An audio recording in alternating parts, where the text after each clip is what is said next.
पुष्पास खमंग किचन मध्ये आपले खूप स्वागत। आज आपण बनवणार आहोत अगदी घरगुती पद्धतीने मोजक्याच साहित्यात तयार होणारी पांढरी शुभ्र क्रीमी आणि तोंडात टाकताच विरघळणारी खोवलेल्या खोबऱ्याची गोड बर्फी।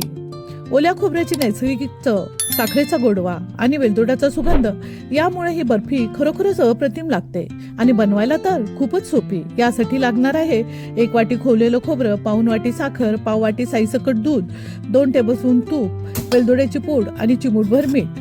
आता जाडबुडाची कढई घेऊन यामध्ये 2 टेबलस्पून तूप गरम करून घेऊया। जाडबुडाच्या कढईमुळे मिश्रण छान एकसारखं परतायला मदत होते आणि कढईला चिटकत नाही। तूप गरम झालं की यामध्ये 1 वाटी खोवलेलं खोबरं घालूया। आता मंद आचेवर खोबरं तुपामध्ये छान परतून घेऊया। यामुळे खोबऱ्याचा कच्चेपणा जाऊन बर्फी जास्त दिवस टिकते।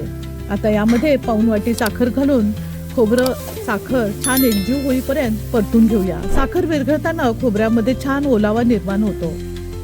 यामध्ये पाव वाटी दूध साईसकट घालूया आणि पुन्हा मिश्रण छान मिक्स करत परतून घेऊया। दुधात थोडी साय घातल्यामुळे बर्फीला मऊ, क्रीमी आणि अधिक समृद्ध चव मिळते।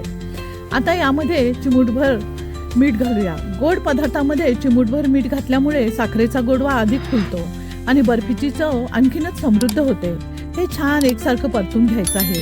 हे मिश्रण परतताना मला बारीक गॅसवर 15 मिनिटं लागली आहेत। यामध्ये वेलदोड्याची पूड घालूया। आता हे मिश्रण कढई सोडू लागलेलं आहे आणि त्याचा घट्ट गोळा तयार झाला आहे। हे वडीसाठी अगदी परफेक्ट मिश्रण तयार झालेलं आहे। आता आपण एका ताटाला तूप लावून हळूहळू जाडसर थराप्रमाणे पसरून घेऊया।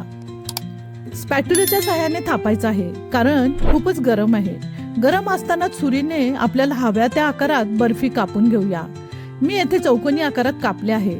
किती सुंदर तयार झाली आहे बर्फी। बर्फी थोडी थंड झाली की प्रत्येक तुकडा अलगद काढून प्लेटमध्ये मांडूया। घरी बनवल्यामुळे ताजेपणाची आणि स्वच्छतेची खात्री, तसेही कमी खर्चात बनते। खोबऱ्याची नैसर्गिक चव, साखरेचा गोडवा आणि वेलदोड्याचा सुगंध यामुळे लहानांपासून मोठ्यांपर्यंत सगळ्यांना ही बर्फी आवडते। बघा ना, किती छान पांढरी शुभ्र मौसूद क्रीमी अशी ही ओल्या खोबऱ्याची गोड बर्फी तयार झाली आहे। सणासुदीची गोड रेसिपी आहे। तुम्हाला जर ही रेसिपी आवडली असेल तर नक्कीच बनवून बघा। या आणि अशा साध्या सोप्या घरगुती पारंपरिक रेसिपी पाहण्यासाठी पुष्पास खमंग किचनला लाईक, शेअर, सबस्क्राईब नक्की करा। धन्यवाद।